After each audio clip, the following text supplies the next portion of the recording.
안녕하십니까. 하늘꿈 드론의 김성길입니다. 이번 시간부터는 조정교육 교관과정 교재를 중심으로 교관 자격 시험을 과목별로 살펴보면서 함께 공부해 보도록 하겠습니다. 한국교통안전공단의 교육용 PPT를 중심으로 강의를 진행할 겁니다. 시험은 본 교재 내용에서 거의 나온다고 보시면 됩니다. 문제은행에서 컴퓨터로 무작위로 출제되기 때문에 교재의 내용을 중심으로 반복 학습하시고 또 기출문제를 많이 풀어보시면 쉽게 합격하실 겁니다.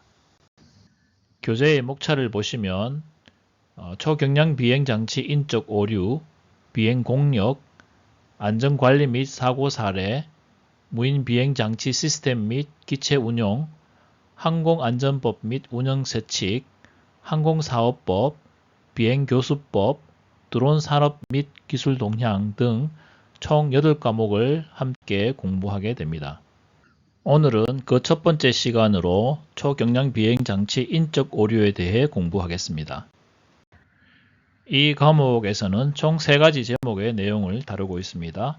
첫 번째, 드론 관련 사고 분석, 두 번째, 초경량 비행장치 인적 오류, 세 번째, 인적 오류에 영향을 미치는 인적 요인에 대해 공부하게 됩니다.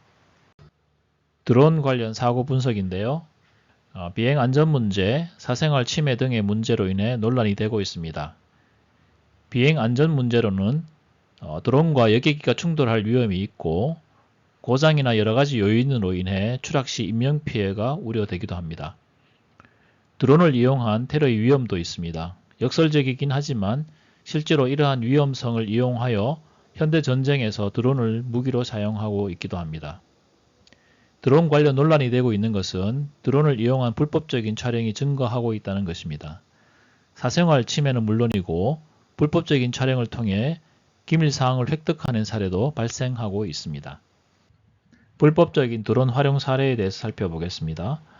2015년 미국 정보기관 요원이 만취 상태로 드론을 날려 백악관을 들이받고 추락하는 사고가 있었고 2015년도에는 아베 신조 일본 총리의 관저 옥상에 드론이 추락하는 사고가 있었습니다.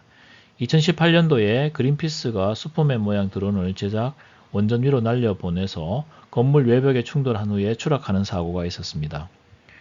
국내 주요 드론 관련 사고 사례를 살펴보면 2009년 8월 전북 임실에서 비행 중 조종자와 충돌하는 사고가 있었고 2017년 7월에 경남 밀양에서 항공방재 중에 드론이 실종 추락하는 사고가 있었습니다. 무인 항공기 관련 미군 국방부 사고 통계 자료에 따르면 무인 항공기 사고율은 유인기에 비해 약 10배에서 100배 이상 높은 수치를 보인다는 것입니다. 이스라엘 IAI사의 무인 항공기 사고 통계 내역에 따르면 인적 오류는 약 22%를 차지한다고 합니다. 각 산업 분야의 인적 오류에 대한 사고율을 살펴보겠습니다. 타 산업 분야에서 인적 오류에 의한 사고율은 약 80에서 90% 정도, 인적 에러는 특정 분야에서만 나타나는 특정적 문제가 아닌 인간의 고유 특성에 기초한 보편적 현상이라는 겁니다. 인적 오류와 기계적 결함 사이의 상관관계를 살펴보면 민간 항공 분야의 기술이 발전함에 따라 기계적 결함에 의한 사고는 점차 감소하는 반면 사람에 의한 사고는 증가하고 있다는 사실입니다. 유인 항공기와 유사하게 무인 항공기 분야 역시 사람에 의한 사고 비율이 점차 증가할 것으로 예상하고 있다는 겁니다. 국내 무인 항공기 관련 사고와 관련된 내용입니다. 최근 국내 연구 자료에 따르면 무인 항공기 조종자의 인적 오류에 의한 사고 비율은 49%인 것으로 나타났습니다.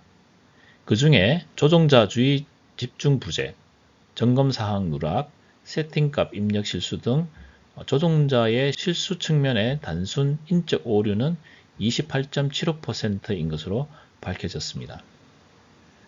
지금까지 내용을 정리해 보았습니다. 드론 사고 분석에 관련된 내용들을 우측에 보시는 바와 같이 제가 정리해 드렸는데요. 기출 문제를 중심으로 제가 심플하게 정리해 드렸습니다. 내용을 숙지하시면 좋겠습니다.